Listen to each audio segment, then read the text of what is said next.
Welcome to The Weird Way, a podcast about magic, folklore, healing, and everything in between. I'm your host, Sharon Ruedeman, and your guide if you choose to follow The Weird Way.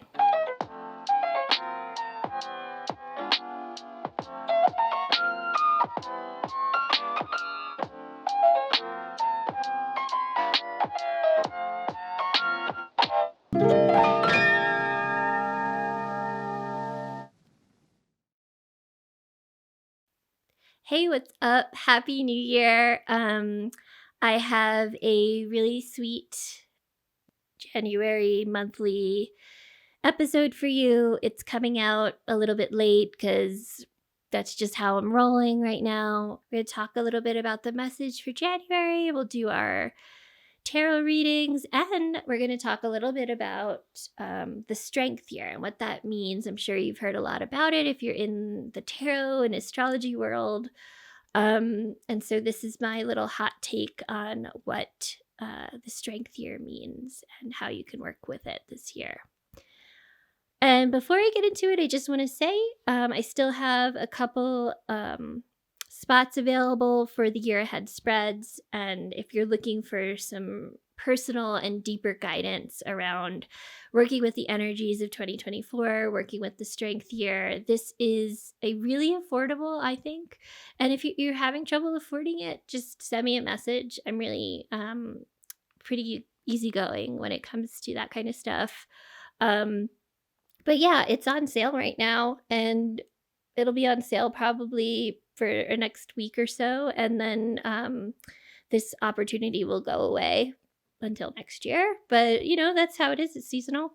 But anyway, yeah, if you're looking for that kind of guidance, or you're looking for a personal tarot reading, please do not hesitate to reach out. You can find me on all my usual channels. And of course, I'll drop those links in the show description. So yeah, without further ado, let's get into the January Weird Way episode. If you're a small business owner, service-based business, or a fellow magic maker, then I want to help you get the video content you've been dreaming of. And I want to do it all within your budget.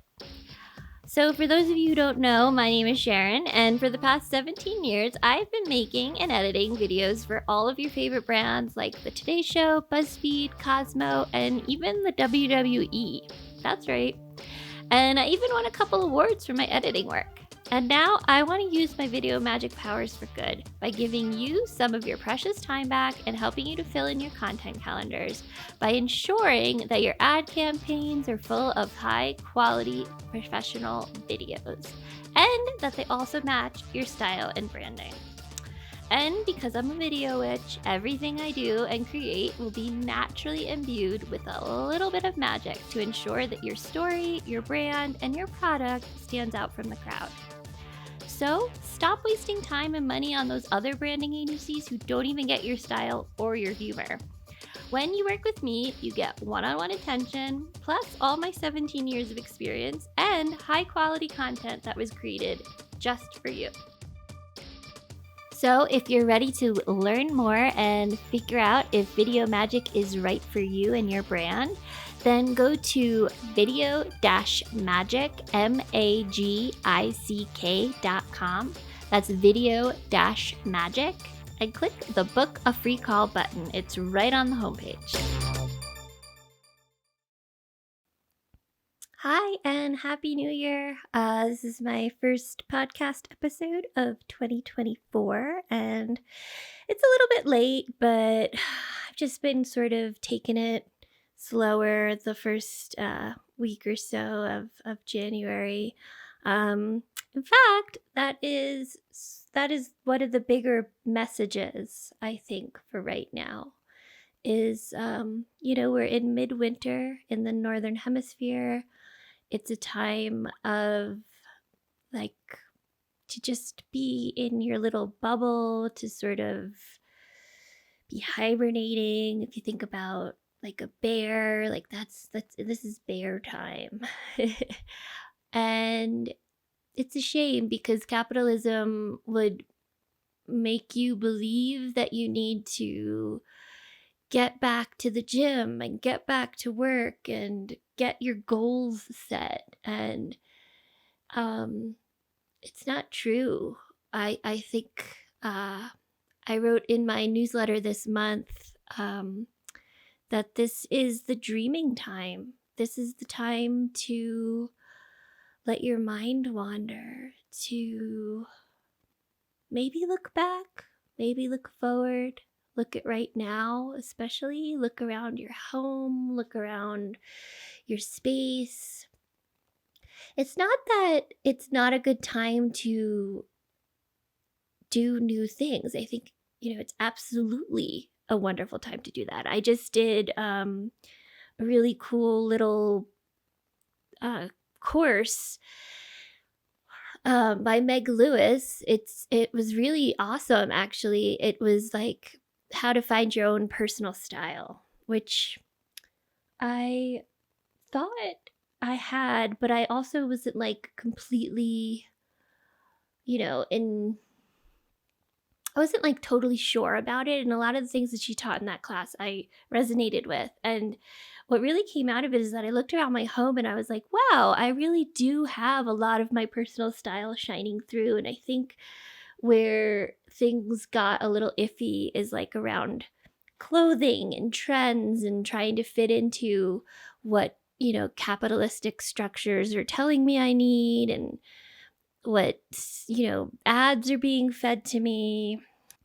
And so I really like this, that I have this little cheat sheet guideline to sort of measure these things against, to see if they fit into what is my style. And so this time period is, it doesn't necessarily mean that it's like do nothing. Although if that's what your body needs, do nothing.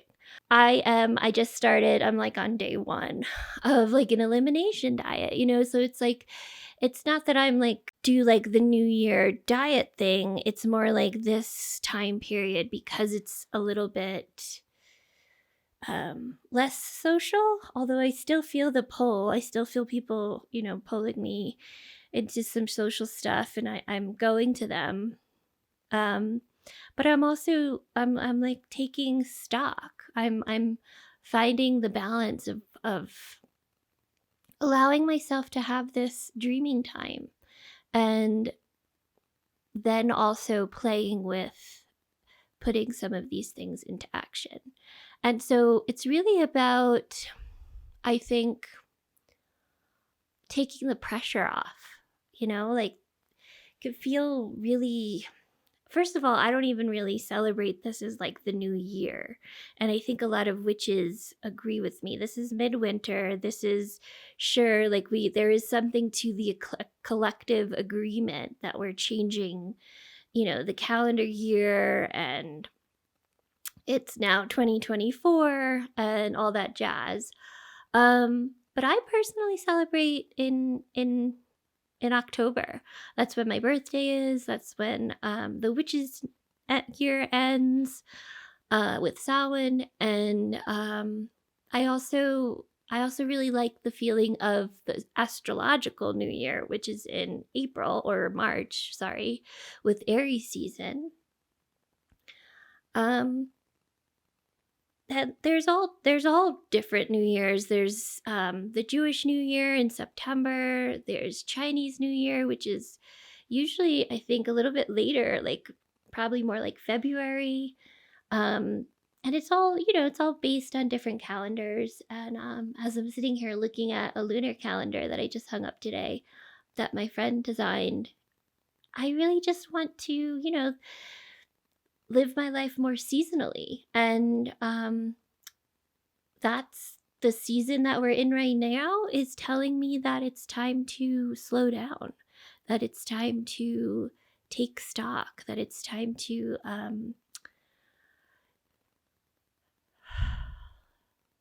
dream, to dream into, to feel into.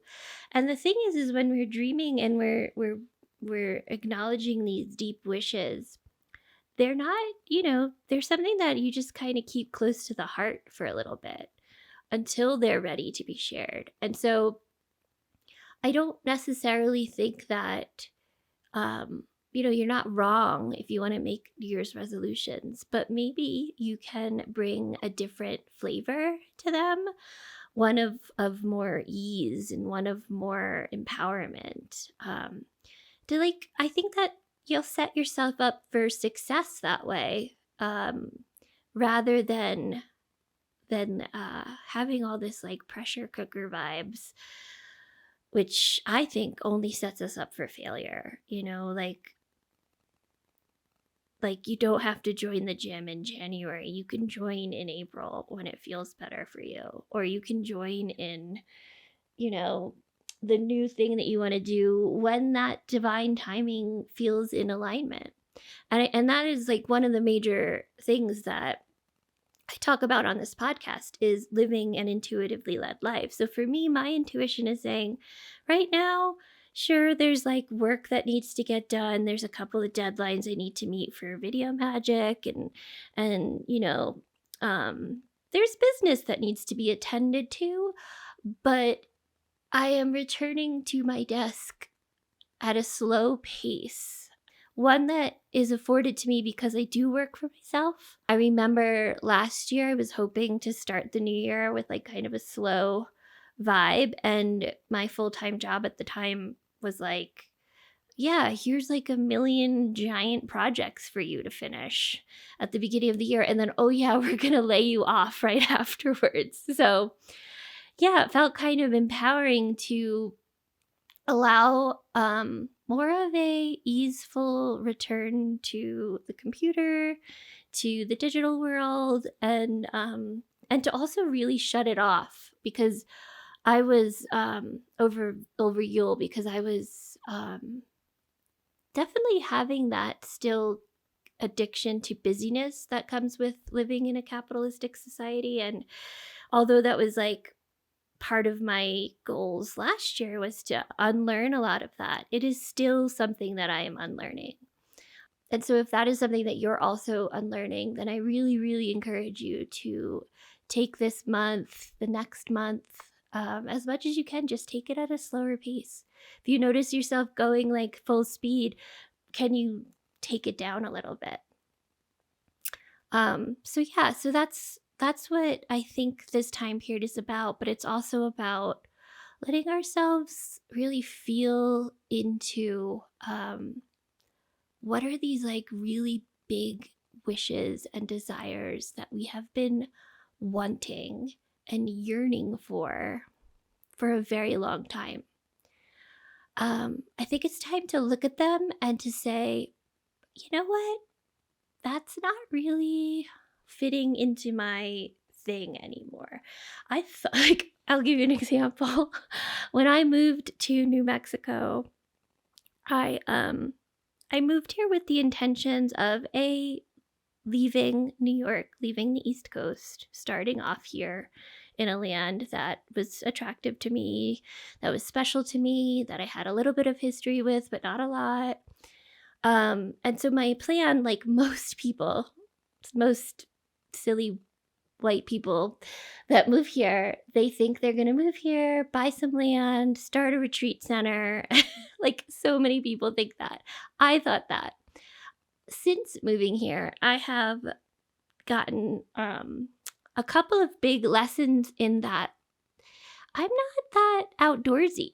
I love nature. I love going for like simple, gentle hikes.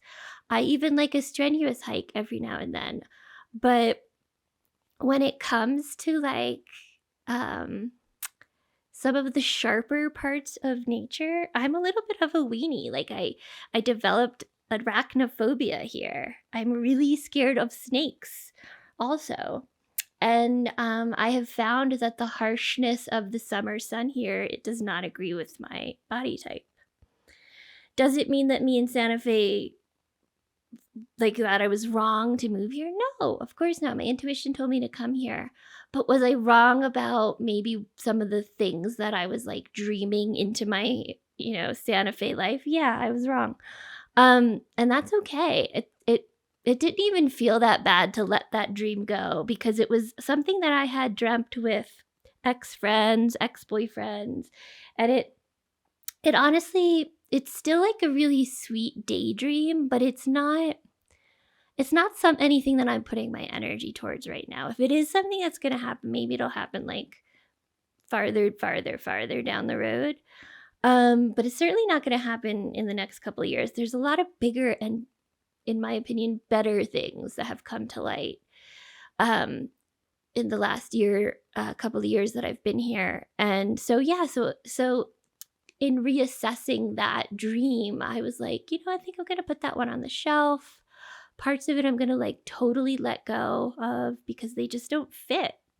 And so I think that's part of the dreaming of this season is letting your imagination flow into wherever it wants to go and not really putting any constraints on it. But then also looking at some of the stuff that have become more of like a habit and aren't really a dream anymore. And maybe letting go of some of those so that you are making space for these really dark, deep heart desires to bubble up and start to take hold. Because that, my friends, is what the strength here is going to be all about. And that is what we have moved into from 2023 into 2024. We have moved out of the chariot. We've moved out of that graduation, that leveling up, that kind of like, I don't know. If you scroll through Instagram, it's hard to tell what happened in 2023 because like half the people in my feed were like, good riddance. And then half the other people were like, thank you, 2023. And I just think I'm going to look back and say, this is when I started a lot of things. But I really hope that 2024 personally has a bit more ease to it. I don't have like high hopes for that. I think what I really will be tasked with is to create more ease for myself in the midst of wild transformation as usual, but to as I was saying before, to like allow a slowing, even if it feels like you got to get this done. There's like deadlines, like there's always a little bit of breathing room that you can give yourself. And that's part of my some of my dreaming is to I wanted to record this podcast last week and it wasn't fitting into my week, and it fit right now, and so I sat down and I recorded it. And I think it's probably better than if I had pushed it to go out last week. So yeah, so 2024 I think is it's the year to say yes to your biggest and wildest dreams, especially the ones that have sort of scared you.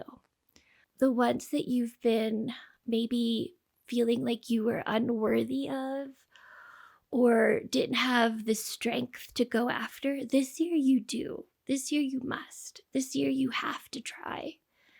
Not to be like overly dramatic, but it is a strength year, aka Leo stuff, so it's okay to be a little dramatic.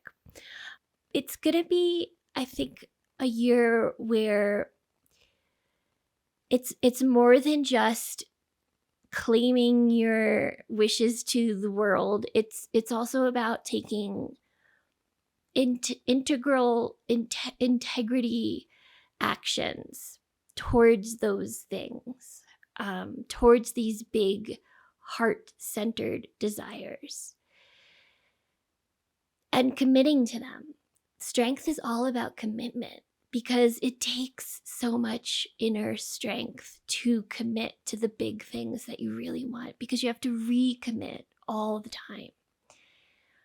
One of my favorite examples of this is the one that Lindsay Mack used to teach. I don't know if she still does it this way, but it really made a lot of sense to me when she put it this way. To her, strength was sort of like getting married. You stand vulnerably in front of this other person and claim and commit to that person to be in this relationship. And it doesn't just stop there at the wedding. It happens every day you wake up and you recommit to the relationship. And sometimes you have to like readjust, and sometimes you have to, you know, refit the commitment lines or whatever. But it's a constant recommitment because you desire it, because you feel that this is something worthy to be in your life. And so when it's something really big like this, recommitment is needed. I think I've told this story on here before. I definitely have told it like a million times whenever I do tarot readings and the strength card comes up. It happened for me when I was moving here. I had to recommit to the idea of not only moving to Santa Fe, but leaving New York. And as soon as I started recommitting to it and using my my witchcraft and my magic and my spell work to do so, things started shifting. And not only did they start shifting, they started moving. And it was through like my ending of being non-committal, like wishy-washy, because I'm a Libra and I can tend to be a little bit wishy-washy on things. That when I did decide to stop saying, I think I'm doing this, and start saying, I am doing this, is when the magic really started to happen. And I think that is what this strength year is really going to challenge us to do. It's also going to challenge us to face some like really big vulnerability issues. So nobody likes being vulnerable. Nobody, it's probably the one of the like more uncomfortable feelings is putting yourself out there, like, without any defenses. But that is what this year is going to really call for. It's really going to ask you to be brave, to bravely head into the unknown, because your intuition and, more importantly, your heart desires you to do so. I'm sure as I'm talking about this that some of your deep wishes and dreams are popping up as examples of things that you may have to really see if you have the inner strength to commit to it, because I really believe that it's going to be worth it for you. So I wanted to, of course, pull some cards for us to see what helps around this month of January, what helps around forming these deep wishes and commitments and dreams, and giving ourselves space to dream them up this month. What's some of the messages that the tarot has to offer for us as a collective group of listeners here at The Weird Way? And of course, too, if you want something a little bit more specific, you can always book a reading with me. And I do also have that free pick a card monthly reading through my newsletter, and it's also posted on the blog on my website in case you missed it. Of course, if you missed the newsletter, just send me an email and I'll forward it to you. But let's see what the cards have to say.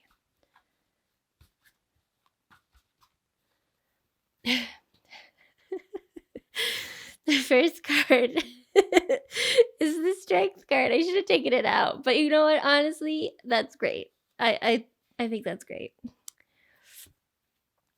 Okay, so as I was saying, this month, we're being invited into the new flavor of the year, which is strength. And so I would really allow myself, this is what I'm allowing myself, and so maybe it'll help you as well, is space. I am already pretty much a huge introvert, and I'm already very good at ignoring people.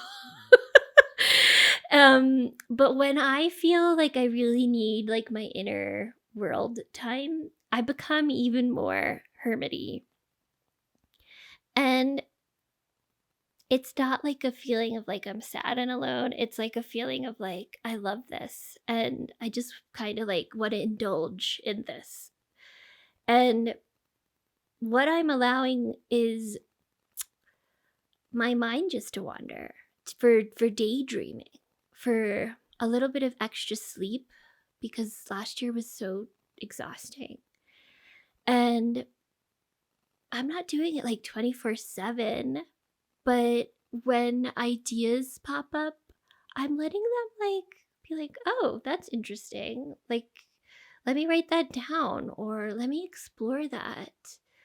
I've written a couple of things down as they come into my heart, and I kind of like weigh them with my heart. Like, is this a goal or is this a dream? And if it's a goal, that's totally fine, but I'm going to like leave it. I'm going to leave it in that category because I'm really just focusing on heart desires right now.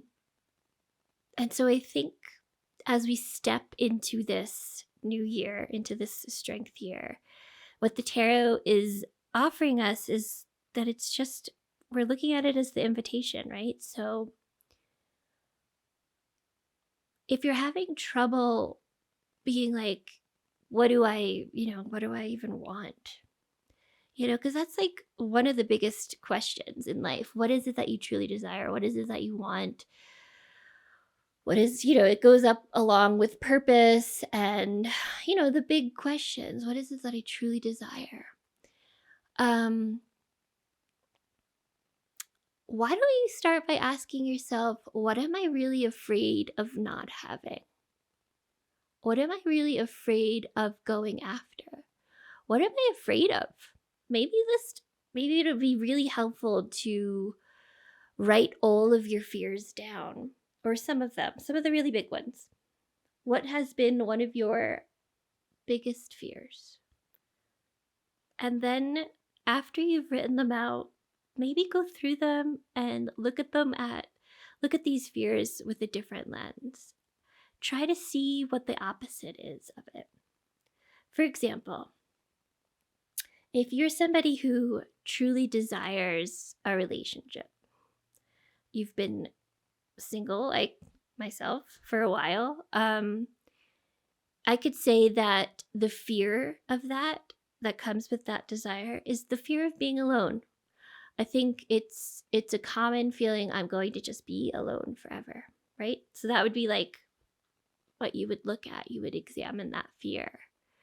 And then start to write some lists as to why that is untrue. What are some things that you could say to that fear if it was a friend saying it to you? How can you turn it around and say, maybe what you're really scared of is finding what you really want. Maybe what you're really scared of is having alone time. Maybe what you're really scared of is sharing your time. So I think that this time stepping into the strength, I hope I'm not going too far out, I can get very philosophical, especially when we're going into like tarot philosophy. But I think what I'm trying to show you is that you could start with the fear in strength. You can be the fearful part of it. And you don't have to be the strong, vulnerable part just yet. Just let all your fears out. Let them all come up to the surface instead of holding them inside. Just let them out. Share them with a friend, or share them with your pet, or share them with a therapist or a trusted advisor, or just share them with yourself. Like, examine them. That's part of what parts work is. If you do family internal family systems, it's getting curious about these so-called truths that a part of you believes in, or a part of you still believes in, and re-examining them. How can you re-examine this fear that you'll be alone forever? How can you make it uh how can you work with that fear and not allow it to dictate the following year? How can you say instead, I'm actually just going to put myself out there this year, no matter how foolish I look. I'm gonna, go to events. I'm gonna go to these, whatever it is. Because this is something that I think I really, really desire. And everything I've done up until now has not worked. So, what if I put myself out there and really wore my heart on my sleeve this time? Because maybe one of your biggest fears is getting hurt. And that's valid. It's totally valid. But this year, you have the strength. You have the strength to overcome any of that. What helps is getting outside of the two of wands. So getting outside of your normal routine, whatever that is. Maybe traveling, maybe studying, maybe learning something new. Definitely asking your intuition for help and guidance will be very helpful around this, especially if you're like, I don't know, I feel totally stuck. Then maybe it's time to do something that unstucks,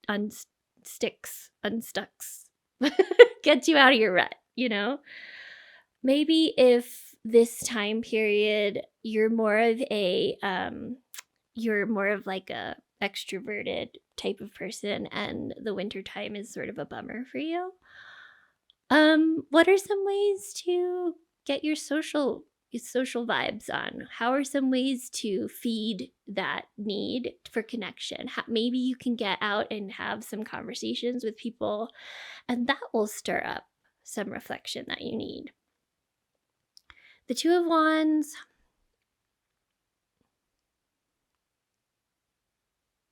The Two of Wands is bigger than just like taking a vacation. It's taking like a purposeful one. It's taking a journey. And so how can you say to yourself, this is the beginning of the journey? And like that great saying goes, it's in the journey, not the destination. That's where your lessons lie. That's where your growth lies. That's where your evolution is in that journey from A to B. And it's not going to be in a straight line whatsoever. But here I am at the beginning of it. And what if I just allowed myself to be at the beginning? Like you don't have to be, even if we're just still talking about goals, right? You could still even use this advice for traditional New Year's resolutions. Like, say you're at the beginning of your fitness journey. You're at the beginning. Allow yourself to be a beginner. That's what the Two of Wands is offering us, to have that beginner's mindset. Don't rush. Just do what's in front of you. Ask for guidance. Ask for phone a friend, when you really need some perspective. Go on a walk, And then what's really going to guide us through this is the King of Cups. And the King of Cups is here to remind us that we're all our own healers. We are all our own space holders. We are the masters of our emotions. We are we're our own gurus. We are our own healers. And if we are doing that for other people, who's doing it for us? So if you need help creating this kind of space, reach out for help. If you are in the service industry, if you do acts of service for your job, if you do it as part of your purpose, do it for yourself also. The King of Cups is, they're the caring caregiver who can sort of they could put their own needs to the side in order to help others. And I think the reason it's coming up as our guides is to say that this is your time. This is your year to put yourself first. Put your oxygen mask on first. Put your needs first. Especially if that's something that you've been too afraid to do. Try it out.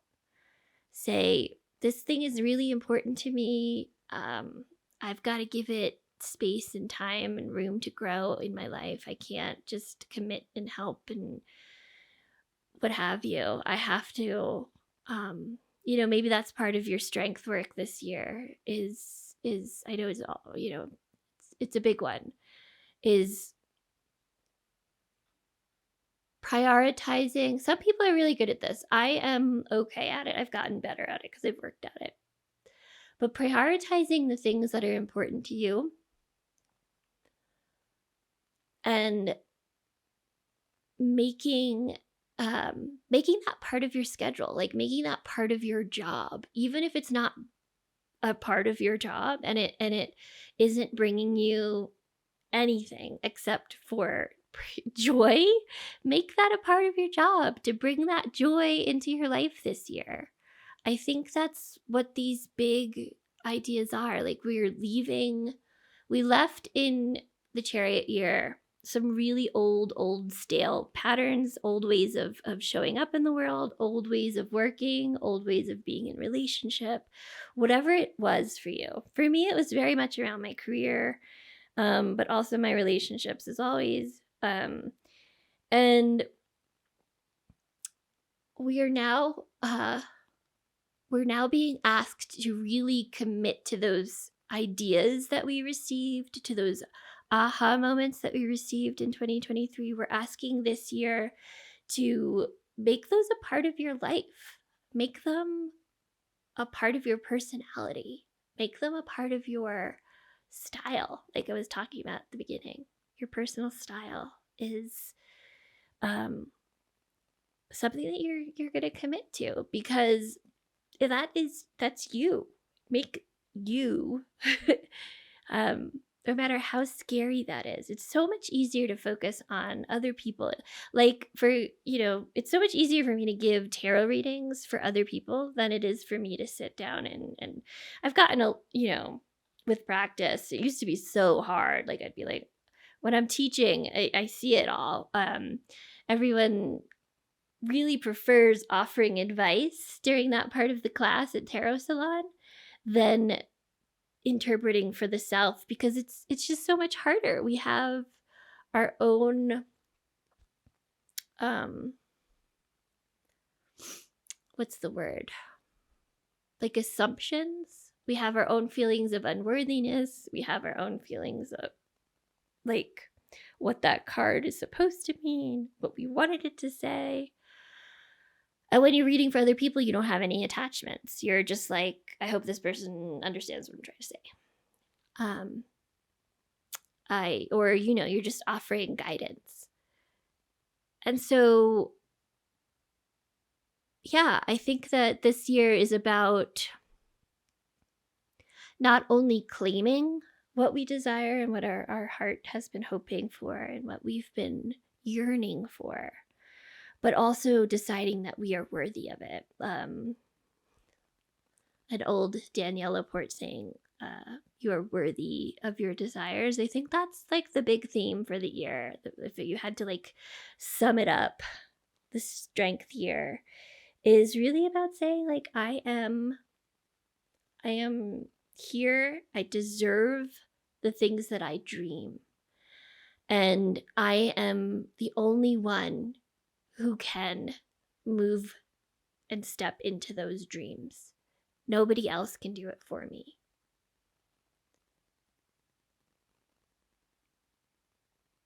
And I'm going to commit to doing that for me this year. And I think the King of Cups is really here to show us how to do it.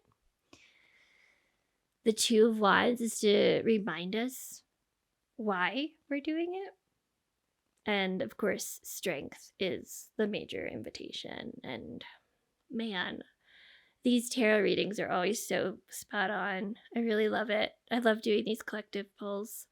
And then just, a little extra underneath it all is the Five of Wands. And so that's just a reminder that when you're making changes, it's okay to shake things up, to let it get really messy. Like if you were painting, like you don't have to be neat during the creation process. Put your smock on, put your tarp down. If you're a chef, your kitchen can be untidy while you're creating this masterwork. Your life can be a little untidy while you're figuring your shit out. It doesn't have to all fit into a little perfect box. And if you're really burnt out from last year and you need some rest, take rest. I think that if you are regaining your strength, that too is the big message. You don't just go to the gym and lift the heaviest weight. It's a build. And same for reaching into your inner strength. I mean, every time I get onto my yoga mat, I'm like, where did all my strength go? I was a yoga teacher and I used to do this all the time. And I have to remind myself, you were sick. You lost strength, like literal strength, muscles.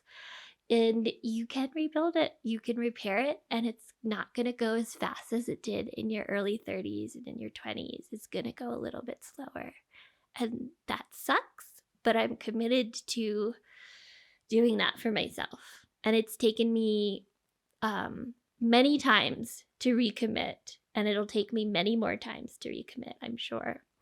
But it's something that I continuously recommit to.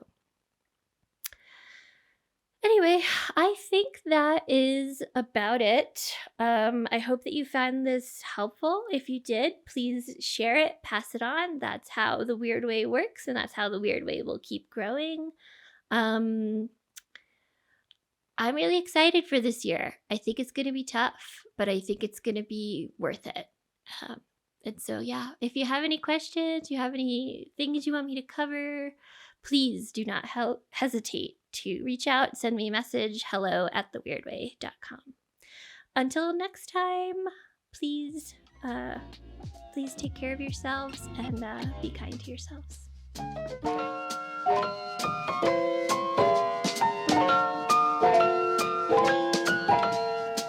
You have been listening to The Weird Way, recorded, edited, and produced by Sharon Ruedeman and Video Magick.